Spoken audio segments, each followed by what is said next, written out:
Bonjour tout le monde et bienvenue dans ce 10e jour du calendrier de l'Avent 2019 spécial film d'animation. Aujourd'hui, on parle d'un film de Hiroaki Ando et de Michael Arias. On parle de Hammer Béton. Blanc et Noir sont deux orphelins qui sèment la terreur dans les rues de Takara. Surnommés les chats pour leur agilité, les deux gamins font la loi dans leur ville trésor. Tout bascule le jour où un puissant yakuza décide de les éliminer afin de refaçonner la ville à son image. Une adaptation d'un Taiyo Matsumoto. Si ce nom ne vous dit rien, c'est pas grave, c'est même une bonne chose parce que ça veut dire que vous allez découvrir un super auteur qui a fait des super titres. Et si vous êtes curieux, j'ai fait une vidéo sur l'auteur en début d'année sur ses 3 titres les plus récents, entre guillemets, parce qu'il y en a d'autres qui sont un peu plus récents, mais voilà, j'ai choisi 3 titres de chez Kana récents. L'auteur, il a un style très particulier. Vraiment, si vous connaissez pas, vous allez voir, c'est très spécial. Ça sort des canons de beauté manga habituels. Et c'est un genre de style, je me dis, ah, ça va être compliqué à adapter un animé. À l'heure actuelle, il y a eu 2 adaptations de 2 de ces mangas. Hammer Béton, un film de 2 heures, et Ping Pong, une série de 12 épisodes fait par Masaki Yuasa.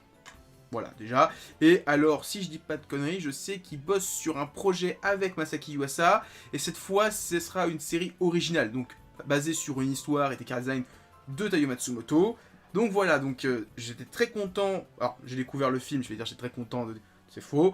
J'ai découvert d'abord Hammer Béton en film. Et après, j'ai découvert en manga parce que le manga était pas du tout trouvable à prix normal. Depuis, j'ai lu le manga. Bon, le film va très vite, il zappe 3 tomes, c'est quand même 3 gros tomes, donc forcément adapter tout en 2 heures c'est compliqué, mais il garde que l'essentiel, il garde quasiment toute l'histoire qui est dedans, il y a quelques petits passages qui ont été enlevés, ou simplifiés, ou éclipsés, mais en somme, vous avez l'intégrale de Hammer Béton le manga en 2 heures. Et franchement, il faut voir le film, et surtout, il faut lire le manga, qui est génial. Le duo de héros. C'est une des raisons pour lesquelles le manga et donc le film est super bien. Les deux héros, blanc et noir. Alors dans le manga en français c'est Noiro et Blanco, et en japonais c'est Kuro et Shiro, donc noir et blanc. Hein. C'est pour ça qu'ils les ont traduits tels quels en français. C'est une bonne traduction, de toute façon ça veut dire clairement noir et blanc, parce que là en fait il faut savoir que Taiyo Matsumoto a écrit une trilogie qui s'appelle la trilogie du Yin et du Yang, où il a écrit 3 histoires, où il y avait à chaque fois 2 personnages qui, on va dire, s'opposaient. Là, on a noir et blanc, qui sont diamétralement opposés. Hein. Noir, c'est un peu vraiment une racaille indépendant, qui est très solitaire, le héros ténébreux, Sasuke, Itachi, tout ça, tout ça. Et Blanco, Shiro, blanc, c'est vraiment la pureté, c'est un enfant totalement débile, hein. C'est Luffy. Voilà. Imaginez un duo entre Sasuke et Luffy. Mais Luffy, vraiment, Luffy à 6 ans, hein. Vraiment, c'est quoi une crotte de nez? Voilà, c'est un peu ça, hein. Blanc, c'est ça, et noir, c'est les ténèbres, c'est en moi. Je suis le Darkness, je suis le Batman.